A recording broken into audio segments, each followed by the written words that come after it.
उसके बाद का नेक्स्ट लॉ, ठीक है। तो नेक्स्ट लॉ पे आते हैं, that is law of definite proportion, ठीक है।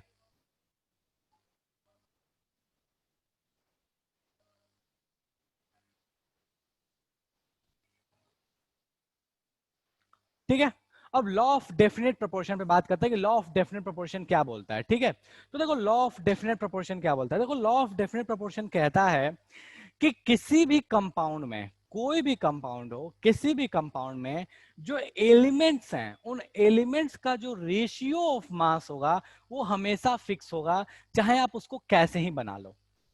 किसी भी कंपाउंड में जो एलिमेंट्स हैं, उन एलिमेंट्स का रेशियो ऑफ मास फिक्स होगा, चाहे आप उसको कैसे भी बना लो, ठीक है। ये लॉ मैं आपको प्रॉपर्ली इसका मतलब इसका जो इक्वेशन जो राइटिंग में है, ये लॉ कैसे लिखते हैं एग्जैक्टली मैं आपको वो लिख के बता दूंगा, ठीक है। बट उससे पहले मैं आपको समझा देता हूँ कि लॉ एक्चुअली में है क्या, ठीक है। तो बोलता क्या है कि किसी भी कंपाउंड में जो कंस्टिट्यूएंट एलिमेंट्स हैं, उनका मास का जो रेशियो रहेगा वो फिक्स रहेगा। चलो मान लो अपने अब कुछ नहीं पता तो अपन H2O ही ले लेते हैं, ठीक है। H2O में चेक करते हैं। तो H2O के बाद बात करते हैं, तो H2O में अपने को पता है कि भैया ये दो चीज से बना है, हाइड्रोजन से बना और ऑक्सीजन से बना है। तो हम बात करते हैं इनके मास का रेशियो, ठीक है। तो इसमें दो हाइड्रोजन और एक ऑक्सीजन है, तो इसमें मास का रेशियो क्या होगा, तो सर दो हाइड्रोजन है तो एक हाइड्रोजन का मास होता है 1, तो दो हाइड्रोजन का मास कितना हो गया 2 MU, ठीक है। तो अपन ऊपर में 2 लिख लेते हैं, और नीचे में ऑक्सीजन कितना है, एक है, और एक ऑक्सीजन का मास कितना हो गया 16, तो 2/16 दैट इज 1/8। तो अपने को एक चीज जो यहाँ पता है वो ये पता है कि वाटर कहीं भी बनेगा, कभी भी बनेगा, इंडिया में बनाओ, ऑस्ट्रेलिया में बनाओ, जाके चांद पे बना लो, जुपिटर पे बना लो, कहीं पे बनाओ, वहां पे हाइड्रोजन, उस वाटर मॉलिक्यूल में हाइड्रोजन ऑक्सीजन के जो मास का रेशियो होगा वो हमेशा क्या होगा 2/16 दैट इज 1/8। हर हाल में मास का रेशियो क्या होगा 1/8। अब इस पे क्वेश्चन, सिंपल सा क्वेश्चन बन सकता है, क्या क्वेश्चन बन सकता है कि बताइए अगर आपके पास मैंने वो कुछ वाटर लिया, ठीक है, और उस वाटर में ऑक्सीजन जो है वो मुझे दिया है कि उस वाटर में जो ऑक्सीजन है वो है मेरे पास 24 ग्राम। ऑक्सीजन कितना है 24 ग्राम है। तो बताइए मेरे पास हाइड्रोजन कितना रहा होगा। अगर ऑक्सीजन 24 ग्राम है, मैंने कुछ वाटर का अमाउंट ले लिया है और उसमें 24 ग्राम ऑक्सीजन है, तो बताइए हाइड्रोजन कितना रहा होगा, ठीक है। इस क्वेश्चन से आप सॉल्व कर सकते हैं इसको। चलो ये इक्वेशन में किसी को समस्या है तो फटाफट बताओ कि इस इक्वेशन से समझ में नहीं है, अपने हाइड्रोजन ऑक्सीजन का मास का जो रेशियो है 1:8 कैसे ले लिया। कोई ऐसा है जो कहना चाहता है कि सर ये चीज समझ में नहीं है मेरे को? कोई ऐसा है जो ये कहना चाहता है जिसको ये रेशियो समझने में समस्या आएगी, हाइड्रोजन ऑक्सीजन का सर रेशियो जो होगा वो 1:8 नहीं होगा, मेरे को समझ में नहीं आया। चलिए ठीक है, तो किसी को कोई समस्या नहीं है, तो अपन यहां से ये चीज पता चल गया कि हाइड्रोजन ऑक्सीजन का जो मास का रेशियो होगा दैट विल बी 1/8। अब क्वेश्चन मैं आपको बोल देता हूं, एक सिंपल सा क्वेश्चन है, एक एग्जांपल बात कर लेते हैं। बोला है इफ, यार बेटा अनम्यूट आप नहीं कीजिए, म्यूट करके रखिए सब कोई। चलो, if in certain amount, if in certain amount, चलिए इसको मैं मिटा दूं, यहाँ लिख दे रहा हूँ यहाँ पे, दिख रहा है हाँ। If in certain amount of H2O, mass of oxygen present is 24 ग्राम, ठीक है। कैलकुलेट मास ऑफ हाइड्रोजन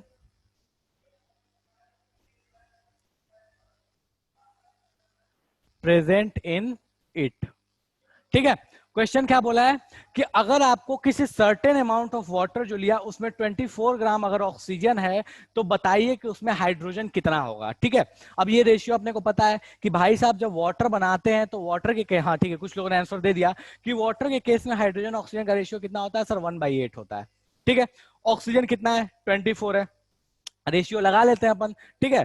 तो अपने को मान लिया कि हाइड्रोजन का जो मास है वो कितना है x है, ठीक है। तो हाइड्रोजन ऑक्सीजन का रेशियो कितना होगा मैं यहाँ सॉल्यूशन करके इसको बता दे रहा हूँ फटाफट, जिसको समझ में नहीं आया है, जिनको नहीं आया वो फटाफट यहाँ देख लीजिएगा।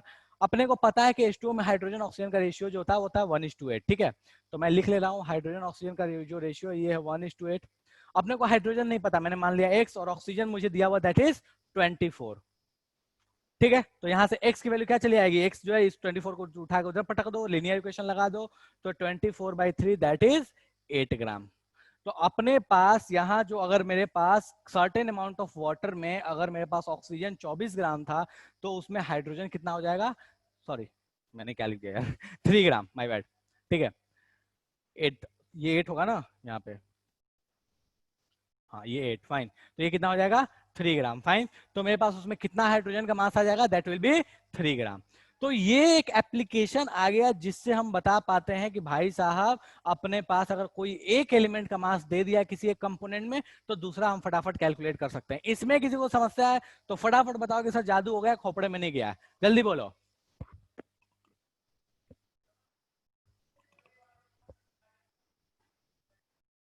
कोई ऐसा है जिसको इसमें समस्या है? चलो ठीक है, मैं एक बार फिर से रिपीट कर रहा हूं। हमें पता है कि वाटर जब बनता है तो उसमें हाइड्रोजन ऑक्सीजन का जो रेशियो होता है मास का, वो होता है 1:8। ठीक है, अब मुझे बोला क्या है कि अगर मेरे पास कुछ वाटर लिया, कुछ अमाउंट ऑफ वाटर लिया, उसमें 24 ग्राम ऑक्सीजन है, 24 ग्राम ऑक्सीजन है, तो बताइए हाइड्रोजन उसमें कितना था। ठीक है, तो अपने को पता है भैया हाइड्रोजन ऑक्सीजन का रेशियो कितना है, 1:8 है। तो 24 ग्राम, अब बस सिंपल रेशियो जब पुट कर दिया, ऑक्सीजन की जगह क्या भी यूज कर दिया 24, और हाइड्रोजन का मास मैंने मान लिया कि उसमें x रहा होगा। ठीक है, तो 1/8 का जो 1/8 इक्वल्स टू कितना हो गया, x/24। ऑक्सीजन का मास 24 दिया आपने को, यहाँ 24 पुट कर दिया, 24 को इधर ले आकर मल्टीप्लाई, इधर ले आकर इधर मल्टीप्लाई कर दिया। जैसे इधर ले आकर मल्टीप्लाई किया तो अपने को x की वैल्यू क्या आ गई, 24/8 दैट इज 3 ग्राम। तो अपने को यहां से पता चल गया कि अगर 24 ग्राम ऑक्सीजन था तो इसका मतलब क्या था कि उसमें 3 ग्राम क्या था, हाइड्रोजन था। कोई ऐसा है जिसको इसमें समस्या है तो फटाफट बताओ कि सर समझ में नहीं आया, जल्दी बोलो। कोई ऐसा है, मैंने दोबारा रिपीट कर दिया, फिर से किसी को समस्या है अभी भी? लगता हो सर पता नहीं ये क्या जादू आपने बता दिया है।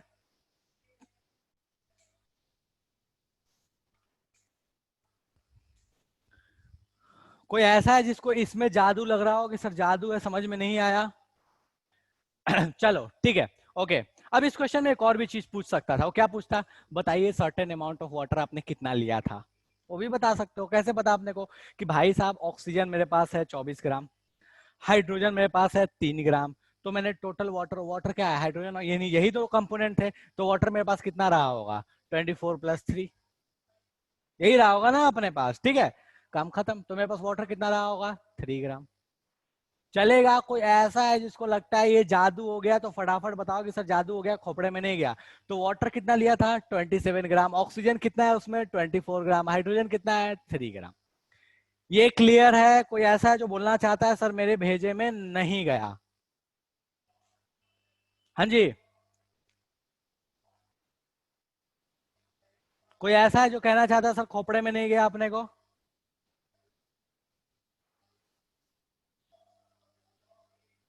क्लियर है, पूरी जनता को क्लियर है? तो मैं ये एजम्पशन ले सकता हूँ कि सबको समझ में आ गया। मैं सबसे पूछ रहा हूँ अभी भी कोई ऐसा है जिसको लगता है सर आपने तो बता तो दिया हमको, लेकिन ये सर से ना 2 फीट ऊपर से वो एकदम शोएब अख्तर वाला बाउंसर जा चुका है।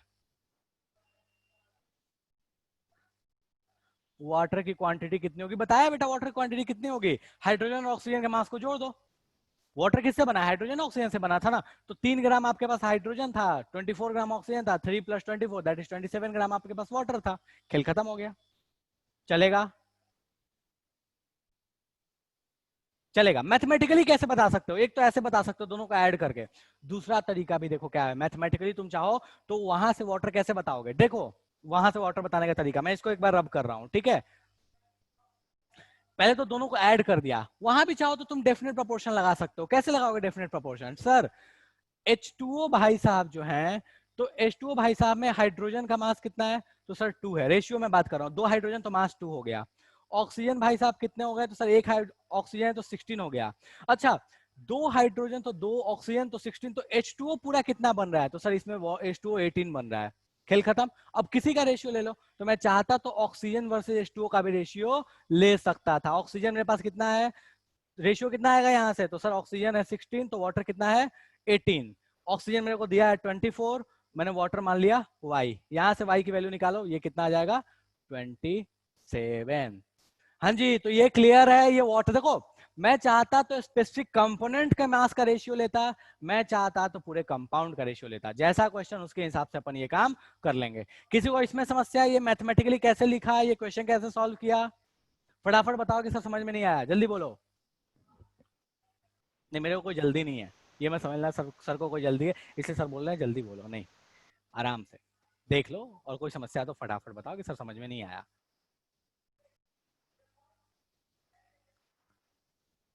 अवे आदित्य बोल रहा है सर समझ में नहीं आया, ठीक है ओके, मैं फिर से एक बार बताता हूँ, रिपीट कर देता हूँ। एक H2O मॉलिक्यूल को पकड़ लो, ठीक है। एक H2O मॉलिक्यूल में हाइड्रोजन का मास कितना आया, तो सर 2 हाइड्रोजन है तो 2 का मास कितना आ गया 2, क्योंकि अपने को पता है एक हाइड्रोजन का मास होता है 1 AMU, तो हाइड्रोजन का मास 2 AMU आ गया। ऑक्सीजन कितना है, एक है, एक एटम है, तो उसका मास कितना आ गया 16 AMU आ गया। तो अगर मेरे पास हाइड्रोजन ऑक्सीजन का मास इंडिविजुअली पता है 2 और 16, तो इन दोनों का रेशियो कितना होगा, तो इन दोनों का रेशियो अपन लिख सकते थे 1/8, जो पिछले क्वेश्चन में लगाए थे पिछले बार सॉल्व करते हुए। अब की बार मुझसे पूछ क्या दिया ना कि हाइड्रोजन के मास के बजाय सीधे बोला कि बताओ वाटर कितना लिए, कितना वाटर लोगे कि आपके पास 24 ग्राम ऑक्सीजन मिले, ठीक है। तो मैं क्या कर रहा हूं, अब इसमें हाइड्रोजन 2 ऑक्सीजन 16, तो वाटर कितना हो गया, तो वाटर का पूरा मास दिया तो दैट इज 18। मुझे ऑक्सीजन और वाटर का डायरेक्टली रेशियो ले लिया, तो ऑक्सीजन और वाटर का रेशियो कितना आ गया, तो ऑक्सीजन जब 16 है तो वाटर कितना है 18 है, वाटर 18 है, ऑक्सीजन जब 16 है, तो ऑक्सीजन मैंने मान लिया यहाँ से, अच्छा ऑक्सीजन दिया आपने को 24 ग्राम, तो मैंने यहाँ ऑक्सीजन की जगह 24 पुट कर लिया, वाटर की जगह मैंने क्या मान लिया y मान लिया, y की वैल्यू आ गई 27 ग्राम, मतलब 27 ग्राम पानी लोगे तो उसमें 24 ग्राम, सॉल्व कर ले भाई, इसको सॉल्व कर ले, आ जाएगा। इस y को इधर भेजो, इस 18 को इधर भेजो, 16 को इधर भेजो, सॉल्व करके देखो 27 आ जाएगा, ठीक है।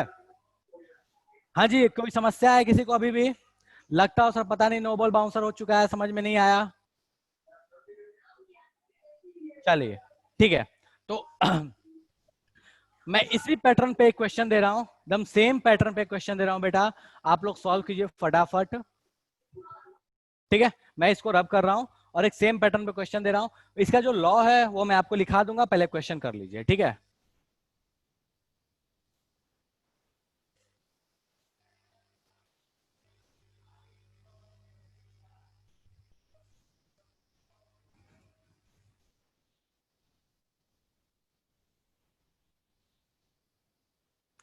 Calculate amount of H2SO4 that can be prepared by 16 gram of sulphur. 16 ग्राम अगर मैं सल्फर लूंगा तो मैं उससे कितना H2SO4 बना सकता हूं, क्वेश्चन आपके पास ये है, फटाफट इसको सॉल्व कीजिए और आंसर बताइए, ठीक है। मैं यहाँ पे ऑप्शंस दे रहा हूं आपको, ठीक है, यहाँ पे ऑप्शंस दे रहा हूं A B C D, और आपको पोल करने का मौका मिलेगा तो आप पोल करके बताइएगा।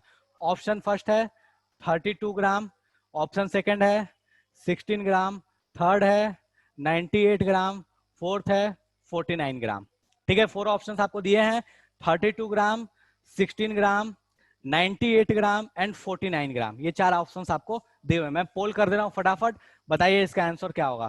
क्वेश्चन कोई ऐसा है जिसको क्वेश्चन क्लियर नहीं है, मैं फिर से रिपीट कर दे रहा हूं क्वेश्चन, अगर मैं H2SO4 बनाना चाहता हूं, मेरे पास अगर 16 ग्राम 16 ग्राम सल्फर है, तो बताइए मैं कितना ग्राम H2SO4 बना सकता हूं, ठीक है। पोल क्रिएट कर दे रहा हूं बेटा, फटाफट आप लोग आंसर दीजिए इसका, ठीक है। सॉल्व कीजिए, सोचिए और आंसर दीजिए, रैंडम आंसर नहीं दीजिएगा। चलिए हाँ, बस जैसे पिछला वाला क्वेश्चन किया उसी तरीके से इस क्वेश्चन को करना है।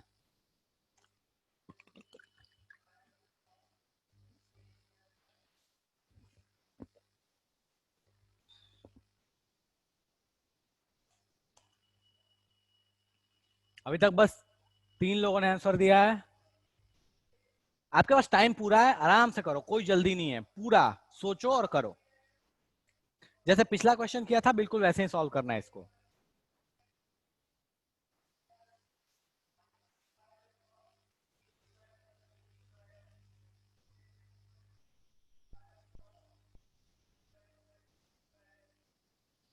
ऑप्शंस आपके पास है 32, 16, 98 एंड 49।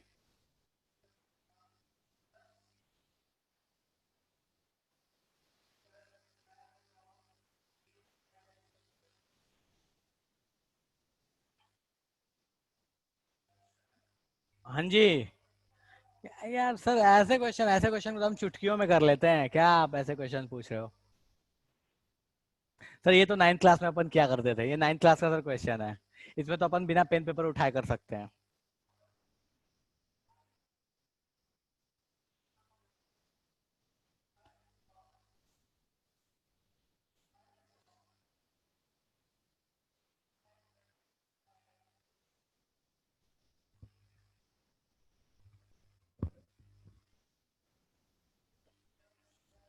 हाँ जी, पोल कीजिए बेटा फटाफट।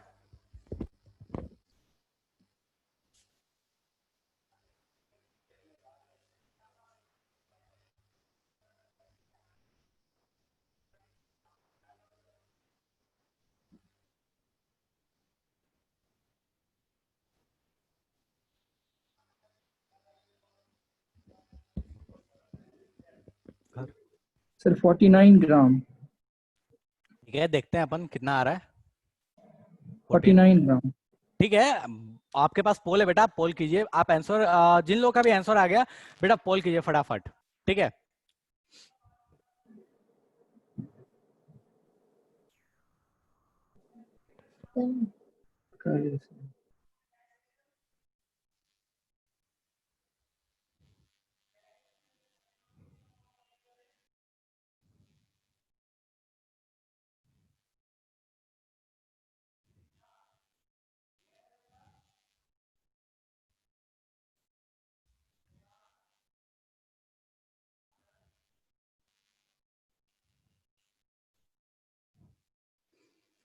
अभी बहुत लोगों का आंसर नहीं आया बेटा, सबका आंसर चाहिए, फटाफट कीजिए। मैक्सिमम जनता यहाँ आंसर दे, बहुत बहुत लोग answer number, option number D बोल रहे हैं।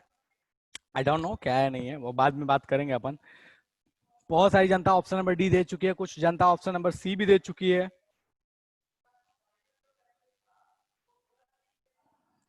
अभी बहुत लोगों का आंसर आ रहा है, कुछ लोगों ने आंसर दे दिया है। मुझे सबका आंसर चाहिए भाई, सबका आंसर चाहिए। ये नहीं चलेगा, ये फांकी वाला काम नहीं चलेगा, आंसर सबका चाहिए मुझे। फांकी वाकी नहीं होना चाहिए।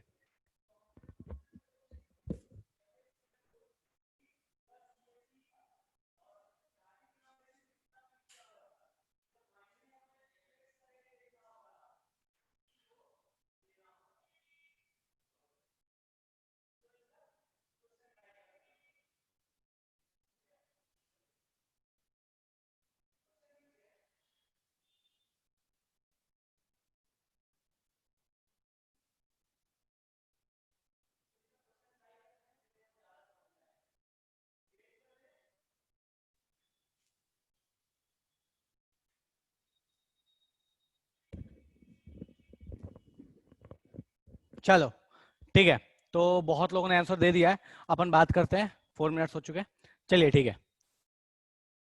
तो मैक्सिमम जनता बोल रही है sir option number D is correct. कुछ लोग सी भी बोले हैं, कुछ लोग बी भी बोले हैं, बट मैक्सिमम जनता बोल रही है सर ऑप्शन नंबर डी, तो आप बिना सोचे समझे मान लो। अभिषेक बोला सर डी तो एकदम एग्जैक्ट सही है। ओम बोल रहा है सर 49 ग्राम। आशुतोष बोला है सर डी तो होगा ही होगा। वैष्णवी बोल रही है सर क्या अभी बात नहीं, विनर्मा सॉरी। ओके, तान्या बोले सर ऑप्शन नंबर डी तो होगा ही होगा। चलो ठीक है, तो अपन बात करते हैं इस क्वेश्चन को। ठीक है, अपने को H2SO4 दिख रहा है, तो भैया H2SO4 में किसका किसका देखो, पहले तो ये सोचो कि करना क्या है और दिया क्या है। अपने को सल्फर का मास दिया है 16 ग्राम, सल्फर का मास दिया हुआ है।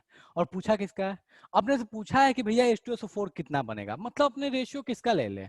तो सल्फर वर्सेस H2SO4 का रेशियो ले लेते हैं, अपने लिए वही चाहिए, अपने को H2SO4 का चाहिए मास। ठीक है, तो अपन सल्फर वर्सेस H2SO4 का रेशियो ले लेते हैं। चलो ठीक है, तो इसमें बात करें तो अपने पास सल्फर का मास होगा, तो सल्फर एक ही एटम है और एक का मास कितना होता है, तो मैं यहाँ लिख रहा हूँ सल्फर वर्सेस H2SO4 का रेशियो।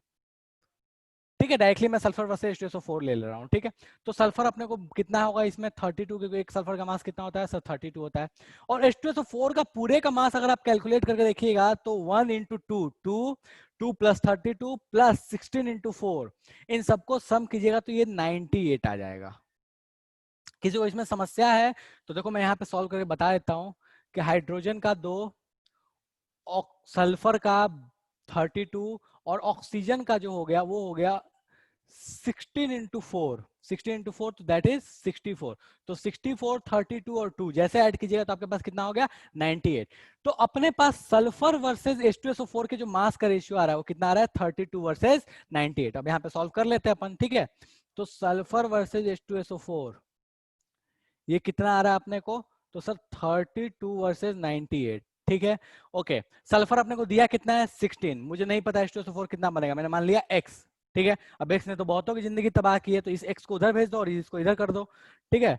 तो इसको जैसे इधर भेजोगे और इसको इधर मल्टीप्लाई करोगे तो कितना हो जाएगा 16 इंटू 98 डिवाइड बाई 32। तो ये कट गया, ये हो गया 2 और ये कैंसिल हो गया, ये कितना हो गया 49। तो x की वैल्यू अपने पास कितनी आ गई है 49 ग्राम। तो option number D is correct option. चलेगा।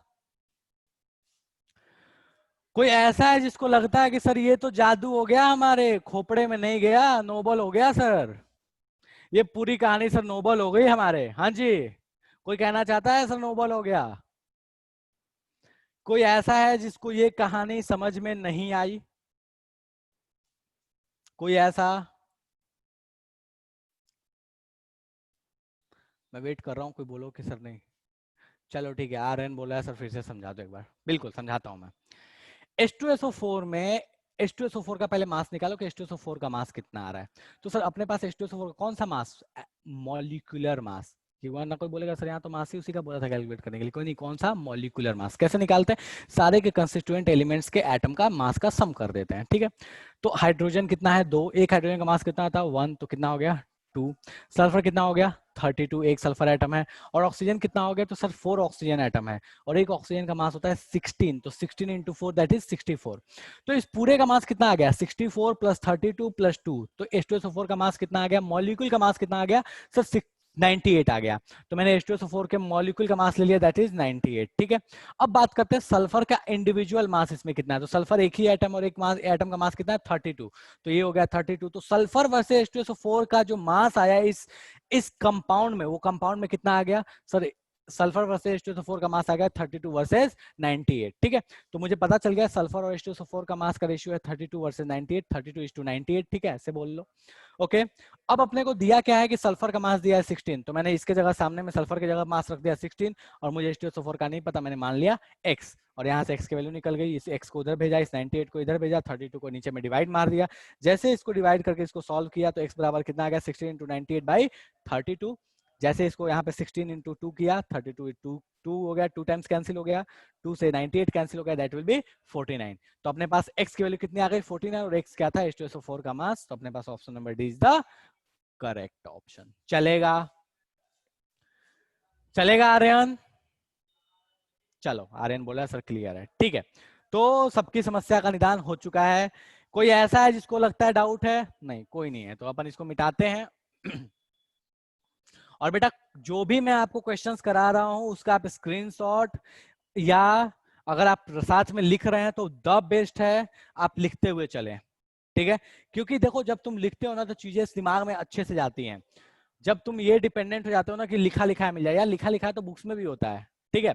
तो बात ये है ना कि आप लिखोगे, चीजों को समझ के लिखोगे तो आपको हमेशा वो चीज ध्यान रहेगी। तो आप बेस्ट है आप साथ साथ लिखा कीजिए, साथ साथ नोट डाउन किया कीजिए, ठीक है। ओके, चलिए, ठीक है। तो अपन बात कर रहे थे डेफिनेट प्रोपोर्शन का कि ये लॉ बोलता क्या है, ठीक है।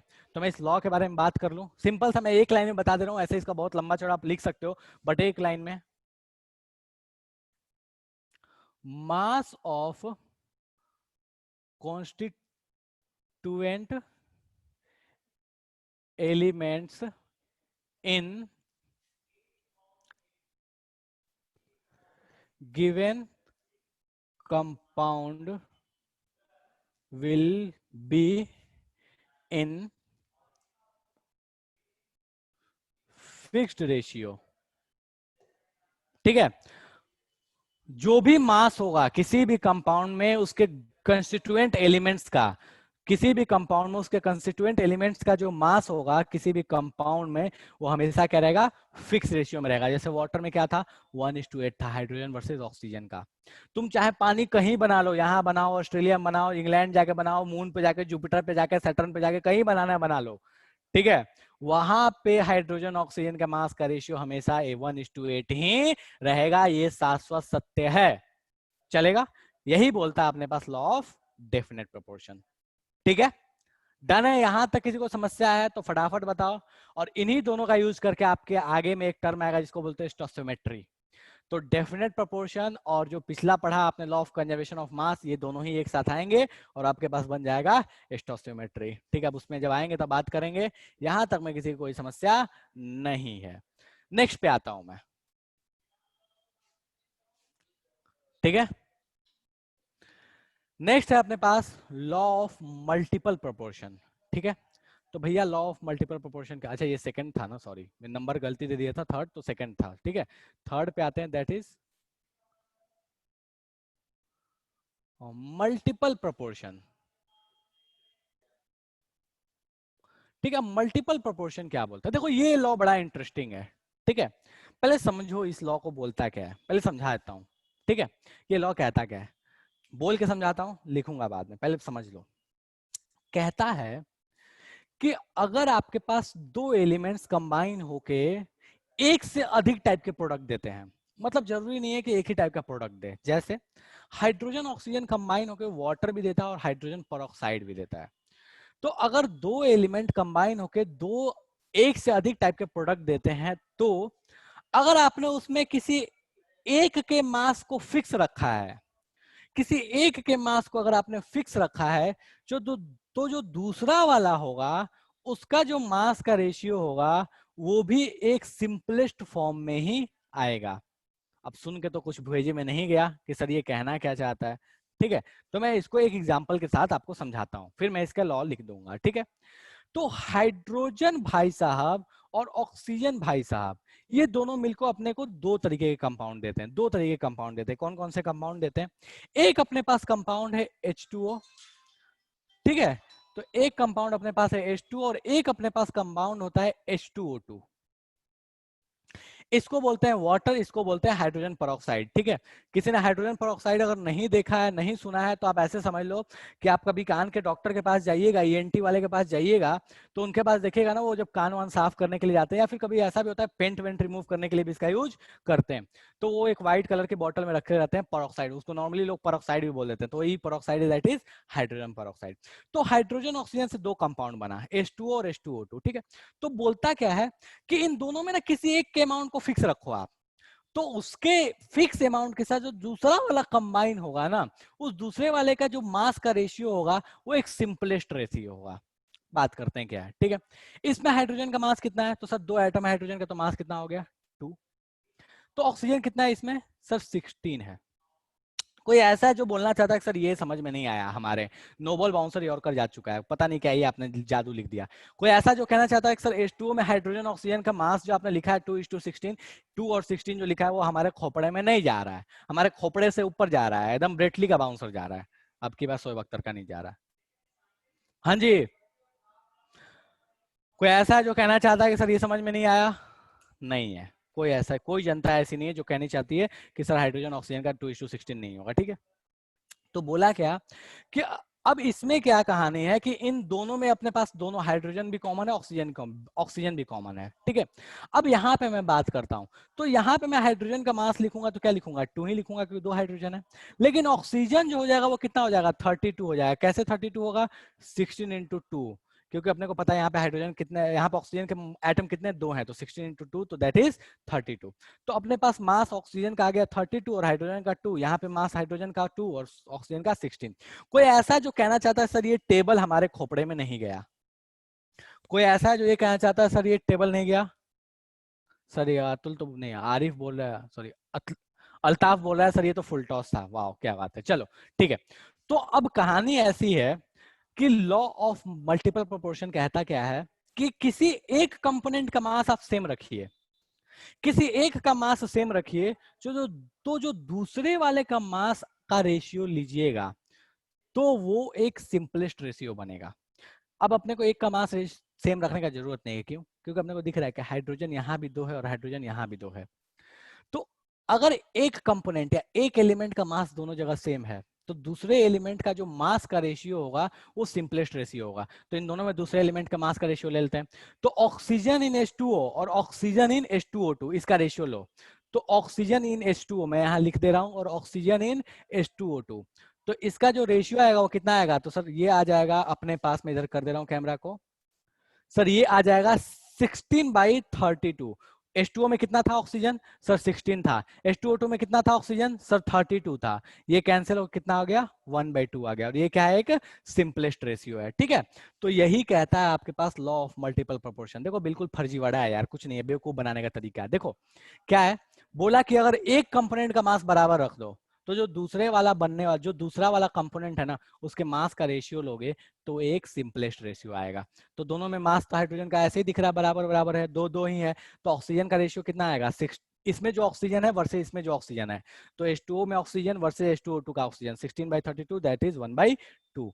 कोई ऐसा है जो कहना चाहता है कि सर ये चीज खोपड़े में नहीं गया, समझ में नहीं आया, ये चीज लगा हो कि सर पता नहीं क्या ही जादू हो गया? नहीं सर, कोई कोई ऐसी चीज नहीं है इसमें, ऐसा कोई चीज नहीं था जो भेजे में ना जाने वाला हो। ठीक है, चलिए फाइन, डन है। मैं इसका लॉ लिखा दूंगा, बट यहां तक डन है? अरे बोलो, हाँ बोलो, ना बोलो, कुछ तो बोलो भाई, ऐसे म्यूट हो गए हो सारे के सारे। आदित्य बोले हाँ सर ठीक है। और जनता भाई कोई कुछ बोलना चाहता है? बोल लो। Yes sir, yes sir. हाँ अब सर आप 4 बार पूछिए तब हम बताएंगे। यस सर, बोल लो भाई सब कोई।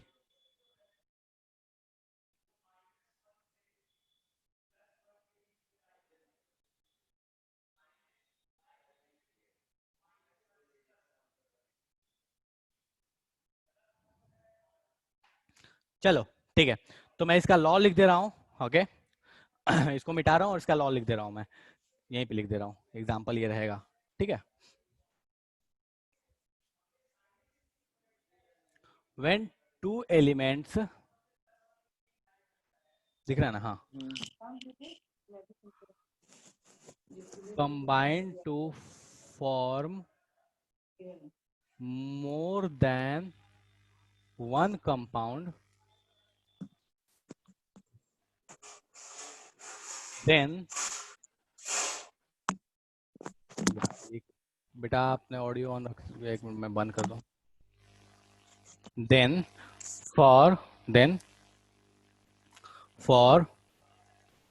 fixed mass of one element, for fixed mass of one element in, यार इसको मिटाना ही पड़ेगा। ठीक है, तो मैं इधर थोड़ा सा मिटा दे रहा हूँ। ठीक है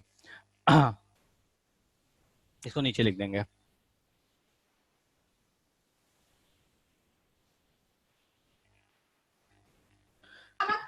fixed mass of one element in one compound, क्या समस्या है ये? other element will have fixed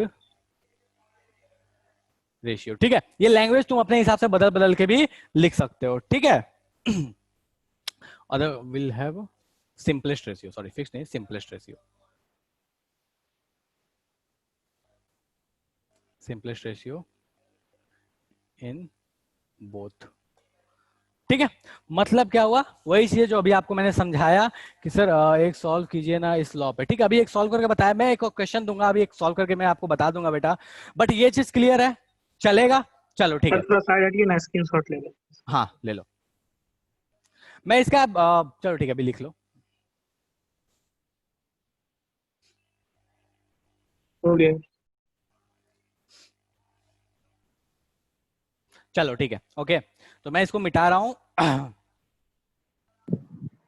meaning इसका समझ लो, स्टेटमेंट पे मत जाना है, स्टेटमेंट इसको जैसे चाहो तुम वैसे लिख सकते हो यार, स्टेटमेंट का पंगा नहीं है, बट हाँ इसका मीनिंग क्लियर होना चाहिए कि ये कहना क्या चाहता है। एक का मास अगर आपने फिक्स रख लिया तो जो दूसरे का मास होगा वो एक सिंपलेस्ट रेशियो में होगा। ठीक है, तो इस बेस पे अभी मैंने आपको एक क्वेश्चन समझा दिया था। अब मैं आपको फटाफट एक क्वेश्चन शेयर करता हूं, उस क्वेश्चन को देखिए और उस क्वेश्चन को सॉल्व करके बताइए क्या कहानी लगती है आपको देखने पे। ठीक है, तो जस्ट अ मिनट, मैं एक क्वेश्चन शेयर करता हूं, आप इस क्वेश्चन को देखिए।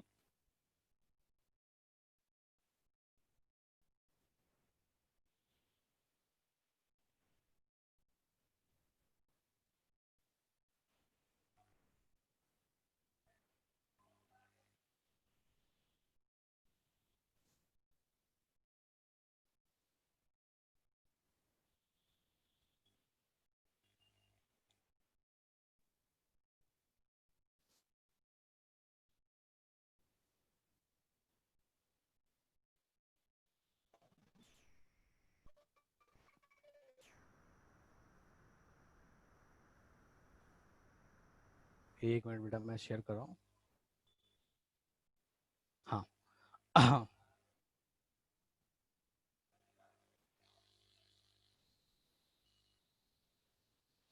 चलो ठीक है।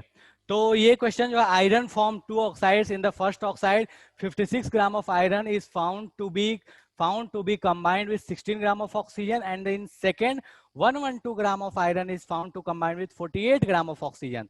This data satisfy law of, कौन सा लॉ ये सेटिस्फाई कर रहा है? फटाफट सॉल्व करके मुझे बताइए। देखो बहुत सिंपल है। कैसे कि आयरन और ऑक्सीजन जो है वो दोनों केस में अलग अलग रेशियो में कंबाइन हो रहे हैं। अलग अलग रेशियो में कंबाइन हो रहे हैं मतलब कौन सा लॉ है? लॉ ऑफ मल्टीपल प्रोपोर्शन है। चलेगा? कोई ऐसा है जिसको लगता है सर पता नहीं ये जादू हो गया है? बहुत लोगों ने आंसर दे दिया है ऑप्शन नंबर सी, ठीक है। बट हाँ, कोई ऐसा है जिसको लगता है सर पता नहीं, समझ में नहीं आया?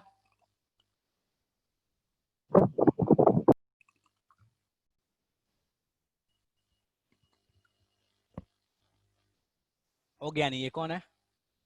नहीं सर, चलो ठीक है, हो गया सॉल्व। कोई ऐसा है जिसको लगता है सर पता नहीं जादू हो गया था हमारे? तो चलो कोई नहीं है जो बोलने वाला है कि सर जादू हो गया था, ठीक है। तो मैं ये एजम्पशन ले सकता हूं कि सारी जनता को ये चीज क्लियर है, ठीक है।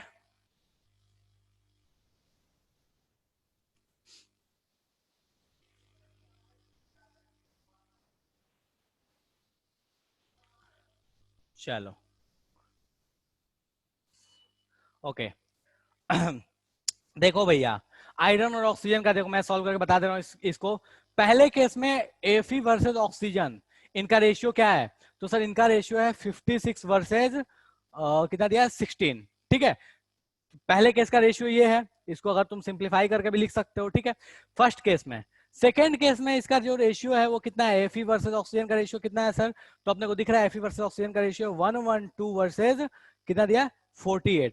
इसको अगर तुम ऐसे देखोगे तो क्या ये दोनों रेशियो सेम है? नहीं सर, ये दोनों रेशियो सेम नहीं है। मतलब क्या हुआ कि ये लॉ ऑफ कांस्टेंट प्रोपोर्शन तो नहीं बताता, मतलब ये दोनों कंपाउंड तो सेम नहीं होगा।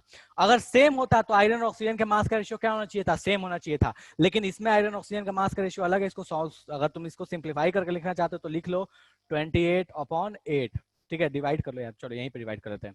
28 और ये हो गया 8, ठीक है।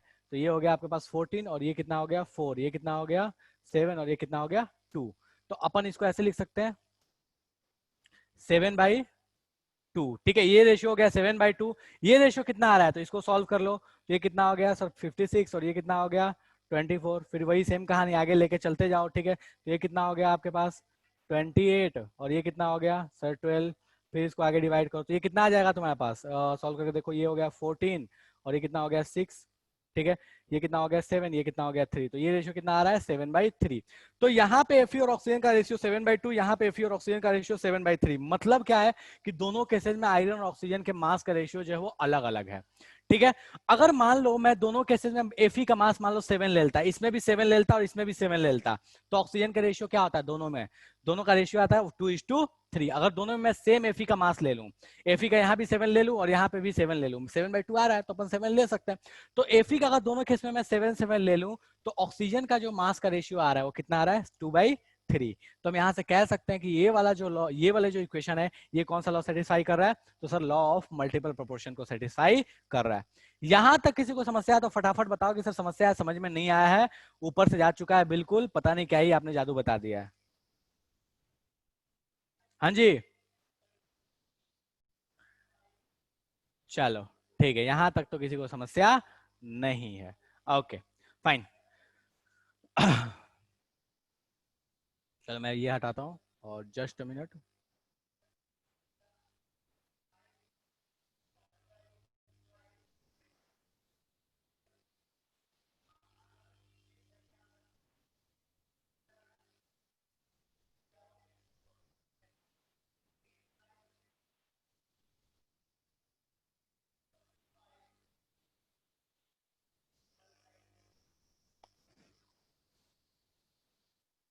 चलो ये क्वेश्चन थोड़ा अच्छा है, इस क्वेश्चन को सॉल्व करो। ठीक है, सेम इसी पैटर्न पे है, इसका एप्लीकेशन है कि, एक बच्चे ने बोला था सर एक क्वेश्चन अच्छा सा करा दीजिए, तो आपके पास ये क्वेश्चन है सेम उसी में जो ऊपर वाला क्वेश्चन था, उस क्वेश्चन को सॉल्व कीजिए फटाफट। ठीक है, आराम से करो, कोई जल्दी नहीं है, अपने पास बहुत टाइम है, आराम से करो। ठीक है, फटाफट कहने का मतलब ये नहीं कि जल्दीबाजी में गलत कर देना। इसका एक एप्लीकेशन है, लॉ ऑफ डेफिनेट प्रोपोर्शन का ये एप्लीकेशन है। ठीक है, मैं पोल क्रिएट कर दे रहा हूँ। नहीं ओके चलो हटाओ, एनीवे हाँ चलो करो इस क्वेश्चन को, आराम से प्रेम से करो, कोई जल्दी नहीं है। ठीक है, क्वेश्चन मैं पढ़ के बता दे रहा हूं आपको, जिसको नहीं दिख रहा है कि सर इसका न्यूमेरिकल एप्लीकेशन कैसे है, तो मैंने न्यूमेरिकल एप्लीकेशन में आपको पढ़ के बता दे रहा हूं। पहले क्वेश्चन पढ़ता हूं। There are two common oxides of sulphur, one of which contain 50% O2 by weight and other almost exactly contains 60%. The weight of sulfur which combine with 1 gram of O2 are in the ratio of।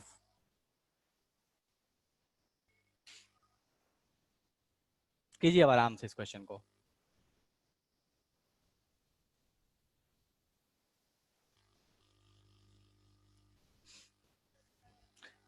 ये exam का पुराना आया हुआ question है बेटा, तो आराम से करो, कोई जल्दी नहीं है, आराम से करना, कोई भी जल्दी नहीं है। थोड़ा सा दिमाग मारो, थोड़ा सा मेहनत करो, आराम से हो जाएगा।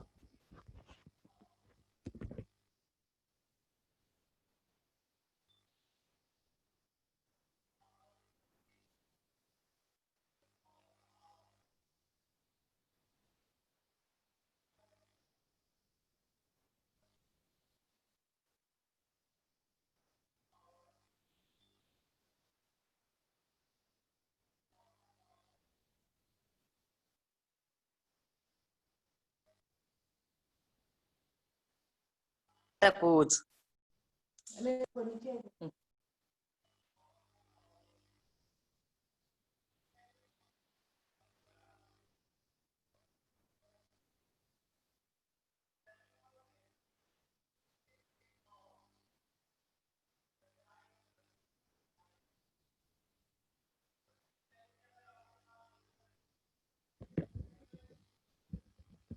सारी जनता गायब है, सब पता नहीं क्या ही हो गया।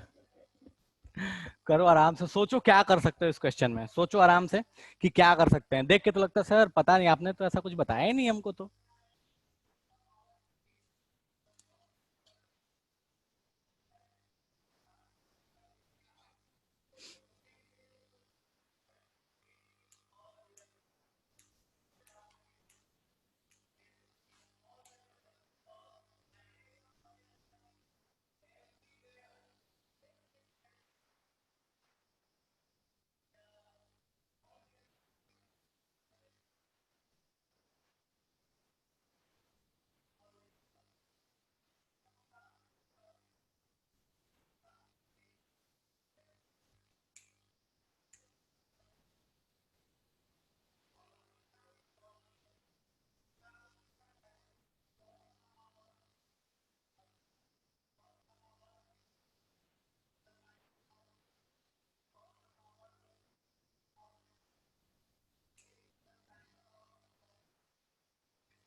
एक बस एक ने आंसर दिया अभी तक और मैक्सिमम जनता गायब है। चलो दूसरे का आंसर आ गया।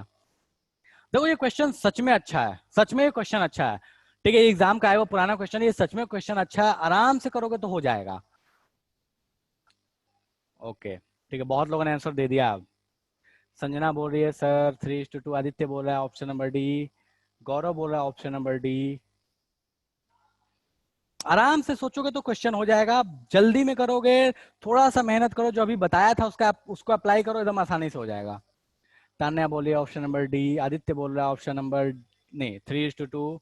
ओके, सान्या बोल रही है ऑप्शन नंबर डी, ठीक है।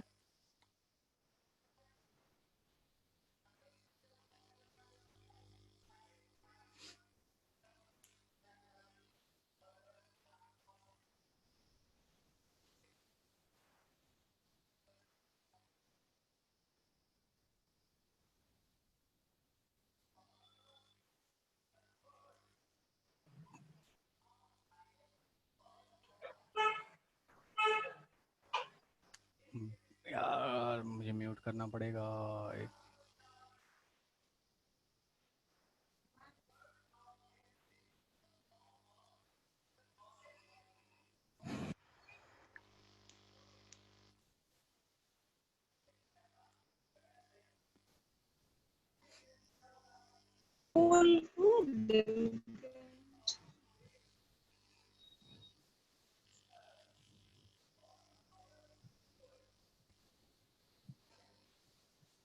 चलो ठीक है, तो अपन इसको सॉल्व करते हैं। देखो बहुत लोग ऐसे भी होंगे इन माय ओपिनियन, जो लोग ये देखते ही समझ गए होंगे कि अच्छा ये कंपाउंड कौन सा है, ठीक है, तो उससे भी लोग सॉल्व कर चुके होंगे। उस पे नहीं आता मैं फिलहाल, मैं आता हूँ बेसिक मेथड पे, ठीक है, कि कैसे सॉल्व करें। ठीक है, तो अपन पहले बात कर लेते हैं, क्योंकि अपने को पता है कि सल्फर ऑक्सीजन का, तो अपने को पता है कि सल्फर ऑक्सीजन सर यही दो कंपाउंड बनाता ही है, ठीक है। तो बहुत लोग ये दिमाग मार चुके होंगे और वहां से सॉल्व कर लिए, ठीक है। बट चलो मुझे नहीं पता फिलहाल के लिए कि क्या है। तो मुझे ये पता है कि सल्फर और ऑक्सीजन भाई साहब जो है, ये दोनों मिलकर दो तरीके के कंपाउंड, तो दो तरीके के कंपाउंड दे रहे हैं। सल्फर और ऑक्सीजन मिलकर दो तरह का कंपाउंड दे रहा है, ठीक है।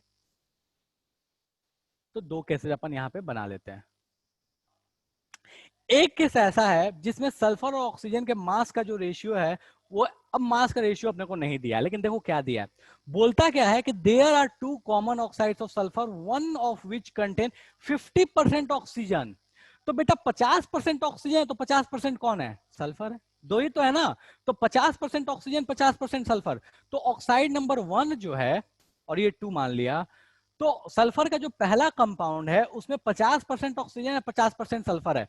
तो मैं सिंपली लिख रहा हूं सल्फर वर्सेस ऑक्सीजन के जो मास का रेशियो है वो कितना है, तो 50% ही है, 50% ही है। तो तुम ऐसे भी लिख सकते हो कि 50/50 लिख लो, या डायरेक्टली इसको मैं 1/2 या 1/2 लिख लो, या 1/1 लिख लो। कोई ऐसा है जिसको समस्या है कि सर ये समझ में नहीं आया? दोनों बराबर है, तो दोनों बराबर के मास के लिए मैं 1/1 लिख लूं। तो सल्फर ऑक्सीजन का मास का रेशियो क्या होगा? 1:1। अगर 50% है तो, या ऐसे अगर चीज, चलो इसको किसी को समस्या हो तो ऐसे समझ लो कि मान लो 100 ग्राम लेते, तो उसमें 50 ग्राम ऑक्सीजन होता। 50% वेट बाई ऑक्सीजन, तो 50 ग्राम कौन होता? सल्फर होता। तो मैं इसको ऐसे लिखता कि अगर 50 ग्राम मेरे पास ऑक्सीजन है तो 50 ग्राम सल्फर है, तो रेशियो कितना आ गया? 1:1 आ गया। कब? ऑक्साइड नंबर 1 में। कोई ऐसा जो कहना चाहता है सर ये चीज समझ में नहीं आया? ऑक्साइड नंबर 1 में सल्फर और ऑक्सीजन के मास का रेशियो 1:1 होगा। कोई ऐसा है जो लगता है जिसको बोलना चाहता है सर ये जादू हो गया, हमारे खोपड़े में ही नहीं गया? हाँ जी, बोलो फटाफट। बहुत लोगों ने आंसर दे दिया यार, बहुत लोगों ने आंसर दिया, ठीक है। तो सर इसमें समस्या नहीं है कि ऑक्साइड पहला जो कंपाउंड है उसमें सल्फर ऑक्सीजन के पास, सल्फर ऑक्साइड के सल्फर ऑक्सीजन, बेटा जो भी है आप बताइए फटाफट, नाम बताइए बेटा कौन है?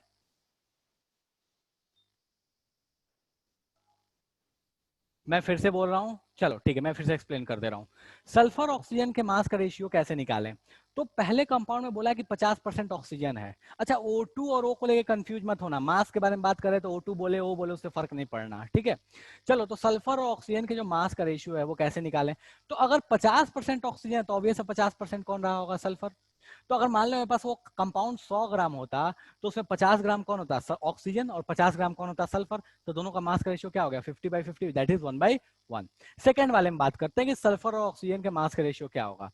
तो बोला क्या है कि सेकंड वाले में कि 60% ऑक्सीजन है, और तो 40% ऑब्वियस है कौन रहा होगा? सल्फर। दो ही है ना, ऑक्सीजन और सल्फर नहीं है। तो अगर 60% ऑक्सीजन हो गया भैया, तो 40% कौन रहा होगा? सल्फर रहा होगा। तो मान लो 100 ग्राम अगर मैं कंपाउंड लूंगा, तो उसमें ये भैया होंगे 60% और ये भैया कितने होंगे? 40%। तो मतलब 40 ग्राम, 100 ग्राम में ये 40 ग्राम और ये 60 ग्राम, मतलब रेशियो कितना आ गया? तो यहां से देखो, इसको कटा दो तो ये कितना आ गया सर? 2:3 आ गया। तो सेकेंड वाले कंपाउंड में सल्फर ऑक्सीजन का रेशियो 2:3 है, पहले वाले में 1:1 है। अब आगे पढ़ो क्या बोलता है। बोलता है क्या कि बताइए, अगर दोनों ही केस में मैं 1-1 ग्राम ऑक्सीजन ले लूं तो सल्फर का कितना कितना कंबाइन होगा? ठीक है, चलो बात करते हैं।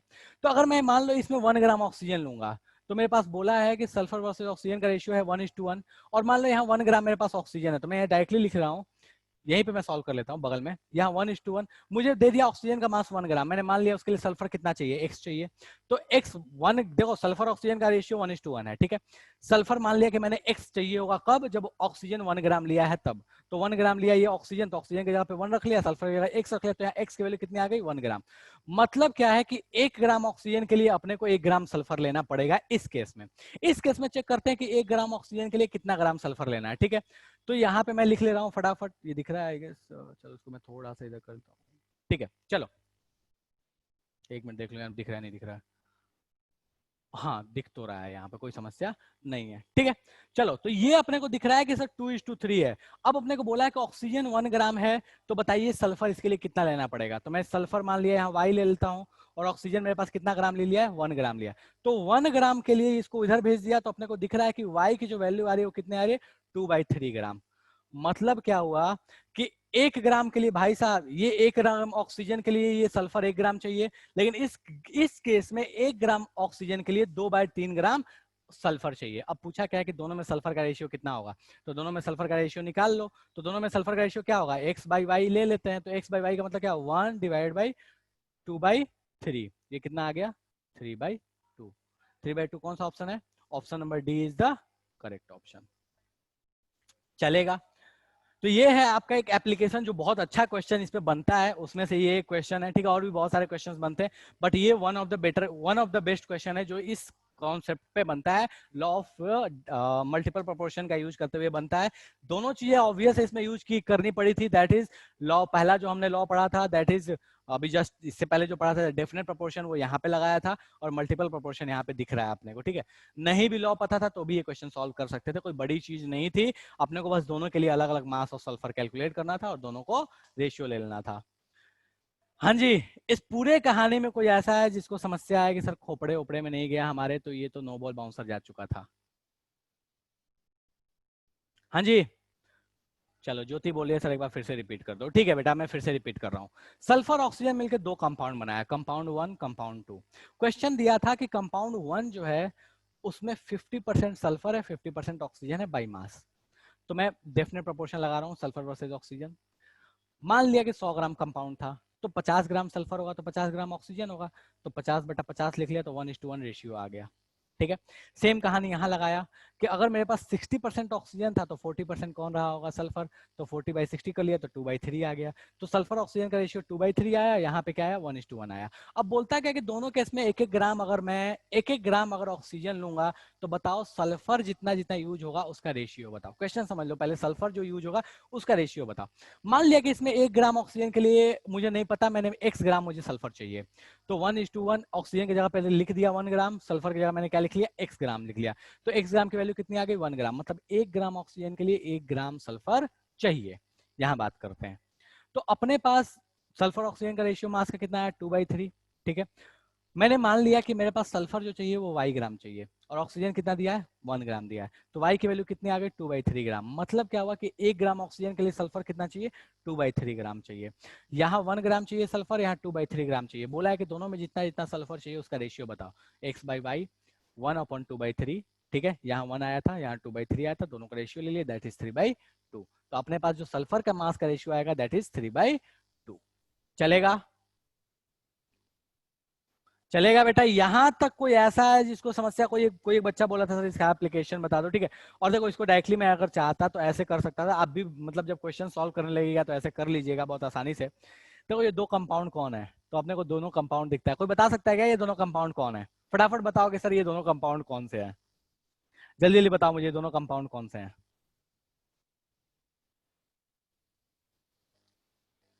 जनता गायब है सर, एक तो SO2 है एंड दूसरा SO3 है, गुड, ठीक है। तो एक SO2 है और दूसरा कौन है, SO3 है, बस खेल खत्म हो गया। ये SO2 है और ये SO3 है, तो जैसे SO2 SO3 लगाओगे तो फटाक से ये हो जाएगा। कैसे हो जाएगा देखो, डाइऑक्साइड, सल्फर ट्राइऑक्साइड। क्या हो गया, चलो ठीक है। SO2 और SO3 है अपने पास, ये SO2 ये SO3, ठीक है, डन है। अब SO2 SO3 अब अपने को दिख रहा है, कैसे पता?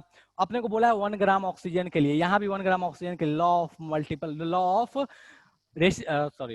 मल्टीपल प्रोपोर्शन अपने को लगा देना है। किसके लिए लगाना? ऑक्सीजन को कांस्टेंट रखना है, सल्फर के लिए लगाना है। खेल खत्म। यहाँ पे लगाओगे तो यहाँ रेशियो कितना आएगा? 1:1 आएगा, और यहाँ पे रेशियो क्या आएगा? तो सर 2:3 आएगा।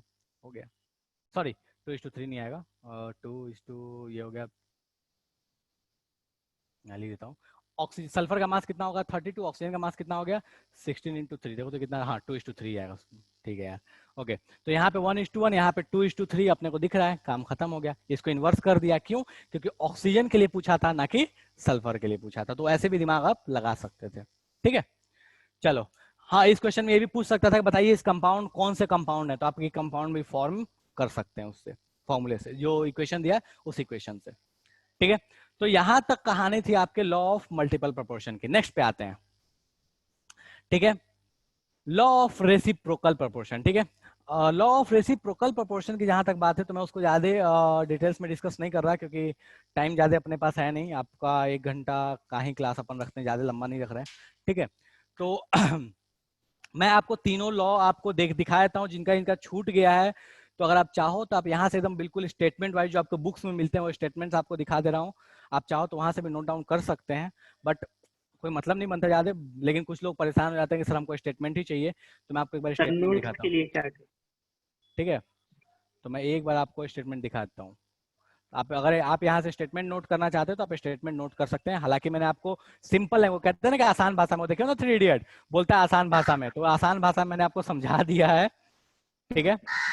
चलिए, तो आपके पास ये 3 लॉज हैं, ये 3 लॉज आपको मैं दिखा दे रहा हूँ। आप चाहें तो इसका स्क्रीनशॉट ले लीजिए और इसको आप ध्यान रख सकते हैं ऐसे, ठीक है। चलिए, तो आपके पास ये 3 लॉज हैं, law of conservation of mass, law of definite proportion, law of multiple proportion, language wise, ठीक है। जो आपको बुक्स में लैंग्वेज मिलते हैं उस लैंग्वेज में है, आसान भाषा में मैंने आपको समझा दिया, आसान भाषा में मैंने लिखवा भी दिया था, ठीक है। तो इसका स्क्रीनशॉट ले लीजिए, आपको लिखने में आसानी रहेगी, नोट्स बनाने के लिए आपको आसानी रहेगी अगर आप चाहते हैं तो। अदरवाइज मैंने जो लिखवाया था दैट इज बेटर, आप आसानी सर से आप तो बोले थे चैप्टर खत्म करने के बाद नोट्स प्रोवाइड करेंगे इसका। एक सेकंड, हाँ बोलो। सर आप तो बोले थे मतलब चैप्टर खत्म करने के बाद इसका नोट्स प्रोवाइड करवाएंगे। चैप्टर खत्म हो गया? नहीं तो फिर भी हाँ, नोट्स लिखते चलो, मैं बार बार बोल रहा हूँ, देखो नोट्स एक सब्स्टिट्यूट है जो मैं अगर आपको दे दूंगा तो आपको हेल्प मिलेगा, बट अगर आप नहीं लिख के चलो तो समस्या आपको, कि मैं क्या बताऊंगा, मैं आपको बस बता दूंगा कि बेटा देखो ये फॉर्मूले होते हैं, ये इसके लॉज हैं, ये आपको लॉज लिखा हुआ मिल जाएगा। लेकिन जब तक आप लिखोगे नहीं, जब तक आप खुद से नहीं करोगे, नहीं समझ में आएगा। ये चीज अपने दिमाग में अच्छे से डाल लो। मैंने नोट्स इसलिए बोलता हूँ प्रोवाइड करा दूंगा, क्योंकि बहुत लोग ऐसे हैं जिसका कभी कोई पार्ट छूट गया, अभी न्यू ज्वाइन है, कोई छूट गया, कहीं कोई छूट गया, कुछ रह गया तो। लेकिन जब रेगुलर क्लास होगी तो मैं नोट्स नहीं दूंगा, ये ध्यान रखना। मैं क्लास में लिखो, जो बता रहा हूँ उसके स्क्रीनशॉट ले लो और नोट डाउन करते हुए चलो, ठीक है। क्योंकि सिंपल सा रीजन, नोट्स का इशू नहीं है, इशू ये चीज का है कि अगर आप नहीं समझोगे, खुद से नहीं लिखोगे तो कोई मतलब नहीं। आज मैंने बताया, 4 दिन बाद पूछूंगा फिर से ब्लैंक हो जाएगा, सर पता नहीं आपने ऐसे तितली उड़ने लगी, सर पता नहीं क्या हुआ था, ध्यान ही नहीं आ रहा। तो ऐसा वाला कहानी नहीं हो, ठीक है। इसलिए लिखते हुए चलिए साथ में, ठीक है। चलो, ओके। हाँ निधि बोलिए बेटा, क्या बोलना चाहते हो आप? निधि, आप कुछ कहना चाहते हो?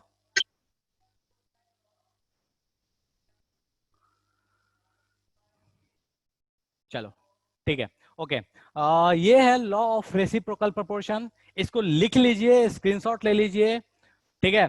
बहुत ज्यादा इस पे मैं डिस्कशन नहीं कर रहा, बस मैं आपको समझा दूंगा कि लॉ ऑफ रेसिप्रोकल प्रोपोर्शन कहता क्या है, ठीक है। जिसको बहुत डिटेल्स में डिस्कशन चाहिए वो अपन फुर्सत में कभी बैठ के बता दूंगा मैं, बट अभी फिलहाल के लिए नोट डाउन कर लीजिए। जिसको डिटेल्स में समझना हो रुक जाइएगा, ऐसा कह सकते हैं, ठीक है। अपने पास टाइम है थोड़ा सा, तो इसको डिटेल्स में समझना हो रुक जाइएगा, अदरवाइज बस इसको आप नोट कर लीजिए, काम खत्म। बहुत ज्यादा एग्जाम में नहीं आता, बहुत रेयरली एग्जाम में आता, बट स्टिल चलिए, ठीक है।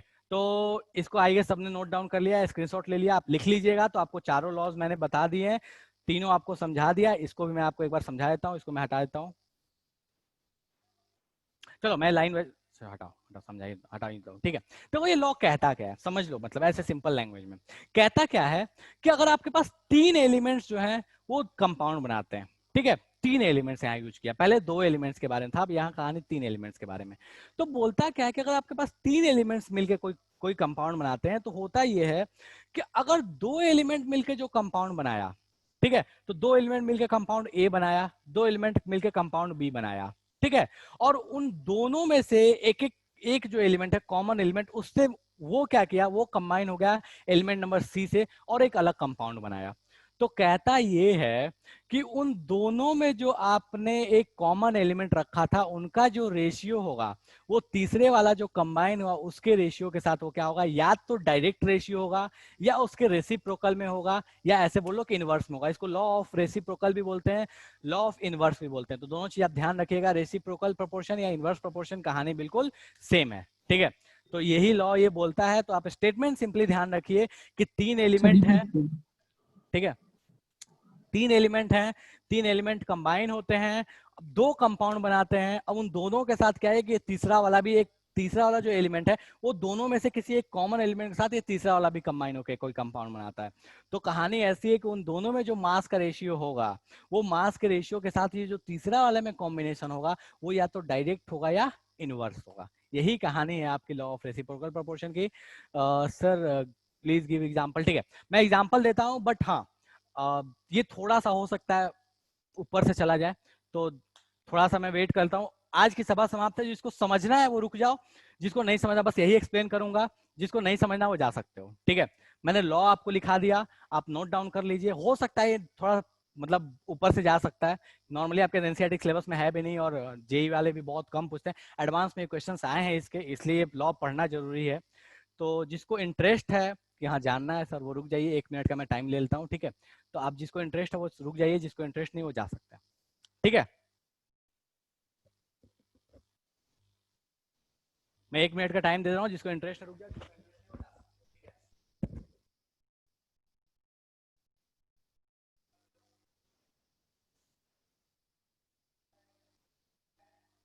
कौन मटकी कौन मटकी कगो मटकी बारी से घर में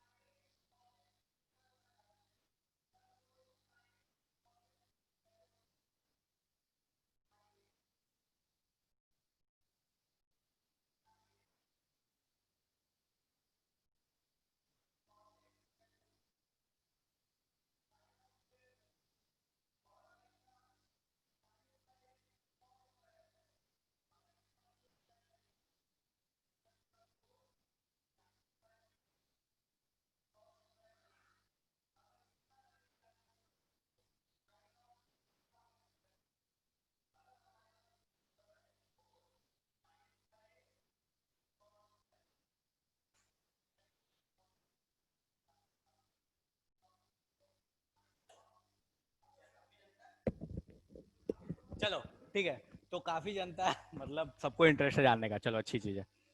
चलो ठीक है, थोड़ा सा हो सकता है परेशान हो गए, मैं पहले बता दे रहा हूँ, तो इसलिए मत बोलना सर आपने क्या बता दिया समझ में नहीं आया।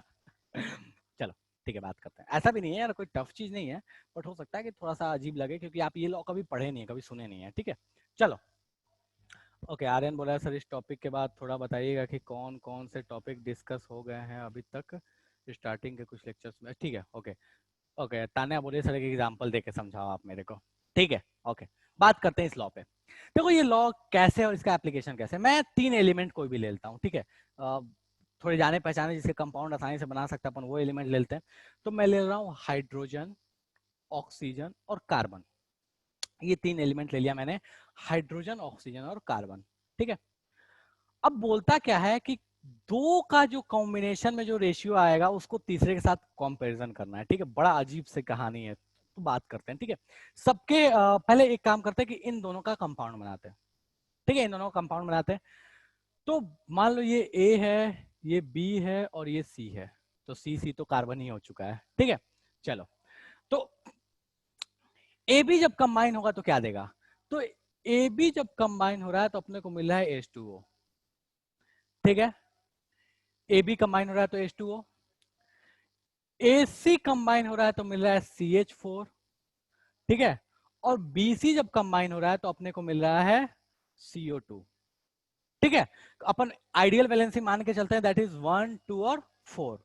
ठीक है, तो अब बात करते हैं कि ये क्या कहना चाहता है लॉ। तो लॉ कहता क्या है कि दो में आप किसी एक के मास को कांस्टेंट रख के दूसरे वाले का रेशियो निकाल लो मास का। ठीक है, दो में किसी एक के मास को कांस्टेंट रख के दूसरे वाले का रेशियो निकालो, और तीसरे वाले में जो रेशियो आएगा उन दोनों का ना, वो उसी के रेशियो में होगा या उसके इनवर्स के रेशियो में होगा। ठीक है, तो अपन बात क्या करते हैं ना कि इन दोनों में मैं किसी एक को कांस्टेंट मान लेता हूं, किसी एक के मास को कांस्टेंट रखने वाला हूं, और दूसरे वाले के मास का रेशियो निकालूंगा, और वही यहाँ पे होगा। तो अपन इन दोनों में देखा जाए, कोई भी दो ले सकते हो, मेरी मर्जी में इन दोनों को ले लूं, इन दोनों को ले लूं, इन दोनों को ले लूं। ठीक है, तो मान लो मैं ए बी, मैं इन दोनों को कंसिडर कर रहा हूँ, ए बी और ए सी को, ऊपर में लिखा है। ठीक है, तो इन दोनों में कॉमन क्या है? हाइड्रोजन। तो पहले हाइड्रोजन के मास का रेशियो मैं लेता हूं। अगर हाइड्रोजन के मास को मैं फिक्स रखूं तो ऑक्सीजन और कार्बन के मास का रेशियो मैं कंसीडर करना चाहता हूं। चलो, तो यहां पे अगर बेटा किसी का ऑडियो है आप ऑफ कर लीजिए। ठीक है, चलो यहां पे मैं बात करता हूं। तो इस केस में हाइड्रोजन और ऑक्सीजन के मास का जो रेशियो है, इस केस में वो कितना आ रहा है? तो सर ये तो याद हो गया, 1/8 आता है।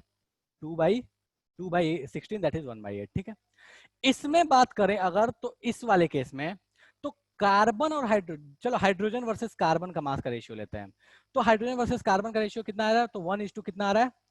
सॉरी ये 4 हो गया, हाइड्रोजन का लिए तो 4 हो गया, तो 4, और ये कार्बन का कितना हो गया सर? 12 हो गया, तो ये कितना हो गया? 1:3। 1:3। ठीक है, चलेगा। अब Yes. देखो क्या बेटा, ऑडियो नहीं, आप मैसेज बोलिए। ठीक है, हाँ चलो, तो अब इन दोनों कहानी में मैंने हाइड्रोजन के मास को देखा। देखो hydrogen versus oxygen, hydrogen versus carbon, दोनों में ले लिया। Hydrogen versus oxygen 1/8, hydrogen versus carbon आ गया 1/3। कोई ऐसा जिसको लगता है सर ये जादू हो गया, समझ में नहीं आया? ठीक है, चलो, अब बोलता क्या है कि दोनों केस में एक कंपोनेंट का मास फिक्स रखो। तो मैं दोनों केस में अगर हाइड्रोजन के मास को फिक्स कर दूं 1 ग्राम, दोनों केस में मैं हाइड्रोजन के मास को फिक्स कर दूं 1 ग्राम, तो जो दूसरा वाला एलिमेंट है उसके मास का रेशियो कितना आ रहा है? तो इस केस में अगर हाइड्रोजन 1 हुआ तो ऑक्सीजन कितना हो जाएगा? 8, और इस केस में हाइड्रोजन 1 हुआ तो कार्बन कितना हो जाएगा? 3। तो अगर दोनों में हाइड्रोजन के मास को फिक्स कर दूं तो दूसरे वाले एलिमेंट के मास का रेशियो कितना आ रहा है? तो ऑक्सीजन वर्सेस कार्बन का जो इन दोनों केस में रेशियो आ रहा है वो कितना आ रहा है? यहाँ पे 8 आ रहा है और यहाँ पे 3 आ रहा है, तो कितना आ गया रेशियो? 8/3। कोई ऐसा है जिसको इसमें समस्या हो? मैंने क्या किया कि दोनों में हाइड्रोजन के मास को फिक्स कर दिया और जो दूसरे वाले एलिमेंट है उनके मास का रेशियो ले लिया। तो यहाँ पे ऑक्सीजन है 8 और कार्बन कितना हो गया? 3, तो कितना रेशियो आ गया? 8:3। कोई ऐसा है जो बोलना चाहता है सर यहाँ तक समस्या है मेरे को? यहाँ तक कोई समस्या नहीं है? नहीं सर, यहाँ तक तो कोई समस्या नहीं है। अल्ताफ बोला है सर ये तो क्लियर है।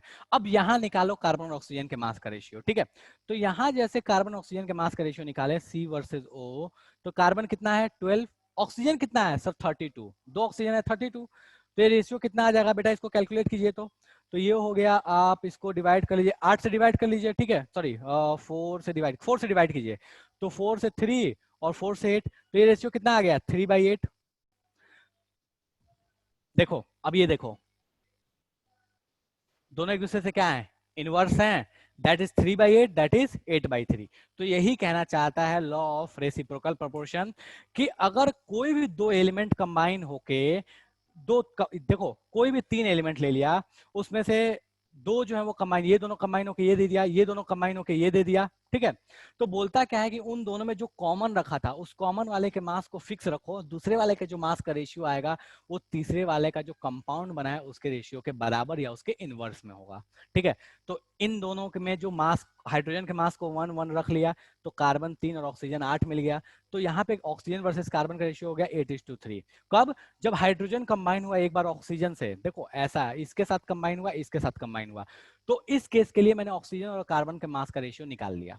अब बोलता क्या कि जब ये दोनों एक दूसरे के साथ कंबाइन होंगे तो उसमें जो मास का रेशियो आएगा वो रेशियो या तो इनके कॉम्बिनेशन के रेशियो का इनवर्स होगा या उतने ही होगा। दोनों में से कुछ भी हो सकता है, इनवर्स भी हो सकता है, उतना ही भी हो सकता है। ठीक है, तो कार्बन वर्सेस ऑक्सीजन का रेशियो कितना आ गया? 3:10, 3:8, दैट इज इनवर्स या सिमली बराबर। यही है आपके पास law of reciprocal proportion. Clear है? बहुत लोग बोलते हैं सर क्या है ये, तो ऐसे ही आसान सा था। सर आप तो बेकार का बोल रहे थे कि सर परेशानी होगा। नहीं बेटा, बिल्कुल आसानी है, ऐसा कोई नहीं है, कोई टफ चीज है। बट हाँ, बहुत बार ऐसा जिसको ये रेशियो लगाने में समस्या होता है, जिसको गणित में थोड़ी समस्या होगी, वो बोल सकते हैं सर समस्या है। हाँ शुभम बोला यस सर। चलिए ठीक है, तो हाँ निधि बेटा, आप कुछ बोलना चाहते हो?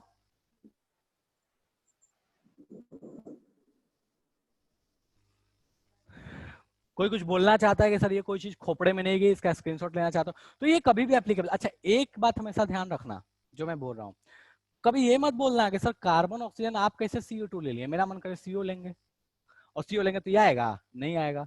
लेकिन मैंने एक बात स्टार्ट में बोली थी आपसे कि आप जो भी ले रहे हो वो प्राइमरी वैलेंसी, जो नॉर्मल वैलेंसी होता है उन नॉर्मल वैलेंसी के साथ ही कंपाउंड ले रहे हो। तो कार्बन की नॉर्मल वैलेंसी क्या रहती है सर? 4 होती है। ऑक्सीजन की 2 होती है। हाइड्रोजन की 1 होती है। उसी के अकॉर्डिंग कंपाउंड ले रहे हो। कोई ये मत बोलना सर हाइड्रोजन ऑक्सीजन तो आप बताए थे H2O2 भी बनता है, आप H2O काहे बनाए? बिल्कुल मैंने क्या बोला, नॉर्मल वैलेंसी के साथ ही अपन काम करेंगे, ठीक है, चलेगा।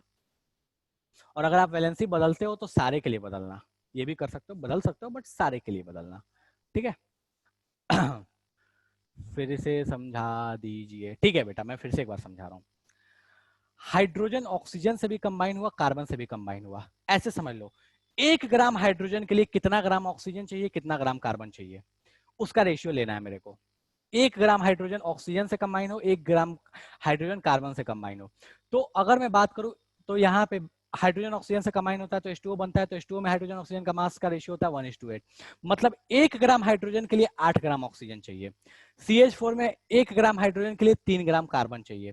तो अपना काम क्या था कि हाइड्रोजन इसके साथ कंबाइन हुआ, इसके साथ कंबाइन हुआ, दोनों के मास का रेशियो कितना कितना आया। तो 1 ग्राम के लिए ये 8 ग्राम चाहिए, इसके 1 ग्राम के लिए ये 3 ग्राम चाहिए। अब उनका रेशियो ले लिया, ठीक, सिंपली।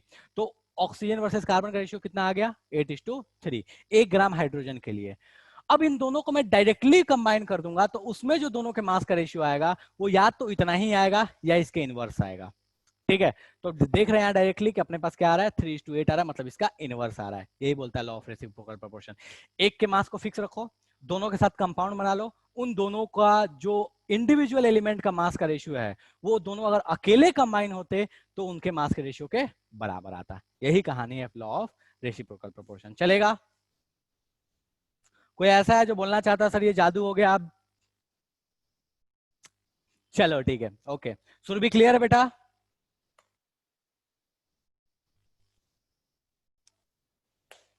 क्लियर है? अबे बोल लो बेटा, हाँ बोल लो, ना बोल लो, कुछ तो बोलो। हाँ सर, ठीक है, ओके क्लियर। बेटा, चलिए ठीक है। तो आज के अपन सभा समाप्त करते हैं यहीं पे। लॉज आपको सारे हो चुके हैं, ठीक है। मोल्स, हाँ मैं बता रहा हूँ क्या क्या हो चुका है। लॉज हो चुके हैं सारे, मोल्स कैलकुलेट करना हो चुका है, मोल्स का फॉर्मूला लगाने आ चुका है। अब नेक्स्ट क्लास में अपन बात करेंगे स्टोसियोमेट्री पे। स्टोसियोमेट्री क्या चीज होती है, उसका एप्लीकेशन क्या है। बचपन में पढ़े थे इतना ग्राम ये, इतना ग्राम ये, तो ये कितना ग्राम बनेगा, ये इतना ग्राम बना तो बताओ ये कितना ग्राम लिया। आज भी वैसे क्वेश्चंस किए थे बट वो थोड़े अलग टाइप के थे। अगले क्लास में अपन थोड़ा इनका एप्लीकेशन देखेंगे, ठीक है। तो अगले क्लास से स्टार्ट करेंगे अपन स्टोसियोमेट्री। आज की अपन सभा समाप्त करते हैं यहीं पे। किसी को समस्या है तो बोलो, मैसेज कर दो मुझे, रुकूंगा मैं, अदरवाइज फेस करते हैं। चलो प्राची बोले नहीं सर कोई समस्या नहीं है। चलिए ठीक है, तो आज की सभा समाप्त करते हैं। Okay, tata bye bye. चलो, आई विश कि आपका रक्षाबंधन बहुत अच्छा रहा होगा। मैं भूल ही गया था रक्षाबंधन विश करने के लिए। आई विश कि आपका रक्षाबंधन बहुत अच्छा रहा होगा, ठीक है। सर हाँ हेलो। जी बोलिए।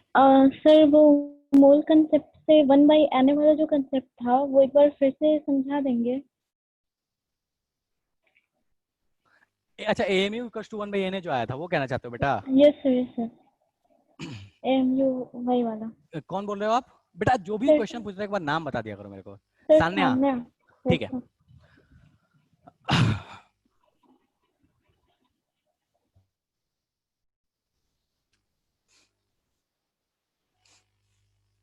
देखो ठीक है, आज की सभा समाप्त है। जिसके डाउट है वो रुक सकते हो, अदरवाइज जा सकते हो। एक मिनट रुक जा बेटा, रुक जा, 1 मिनट बता रहा हूँ। चलो सान्या बेटा, ऑडियो आप ऑन कर लीजिए, ठीक है। Yes sir. चलिए मुझे ये बताइए, एक हाइड्रोजन एटम का मास कितना होता है? सर 1। 1 AMU। हाँ सर 1 AMU। 1 AMU करेक्ट है, यस सर। चलेगा, ठीक है। तो हाइड्रोजन भाई साहब के एक एटम का मास होता है 1 AMU, ओके। यस अच्छा, सर। हाइड्रोजन एटम अगर 1 मोल हो, हाइड्रोजन एटम 1 मोल हो तो उसका मास कितना होगा? 1 ग्राम। 1 ग्राम होगा,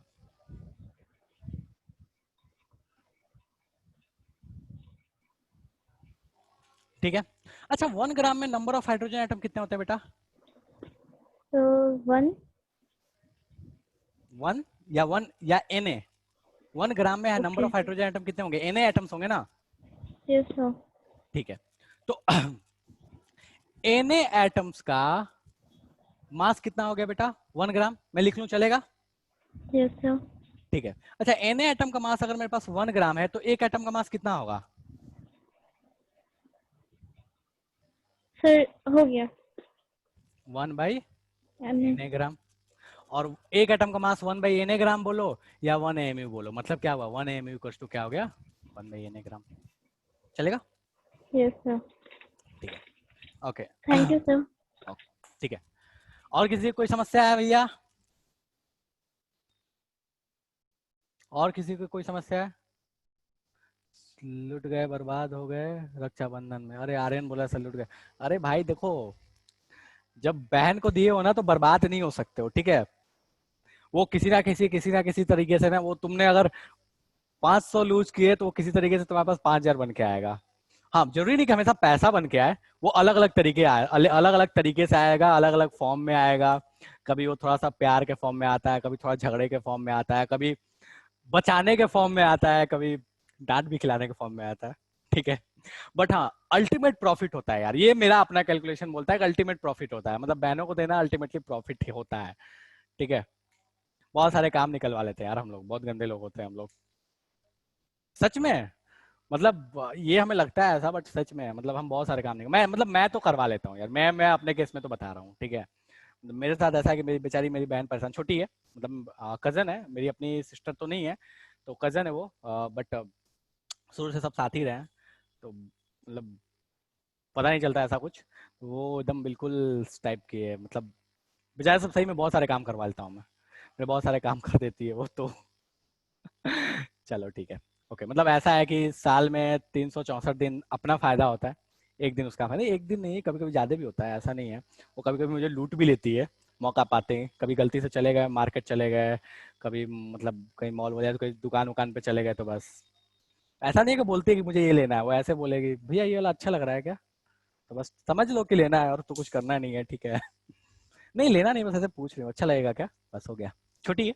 चलो ठीक है, एनीवे। चलो ठीक है, आज की सभा समाप्त करते हैं। अगले का मोल कॉन्सेप्ट, बेटा मोल कॉन्सेप्ट मैंने मोल्स, आप एक बार वीडियोस देख लो, ठीक है? और अगर वहां समस्या हो तो आप मेरे से पूछ लेना, ठीक है? चलो ठीक है, तो आज की सभा समाप्त करते हैं अपन, अगले क्लास में फिर मिलेंगे, टाटा बाय बाय।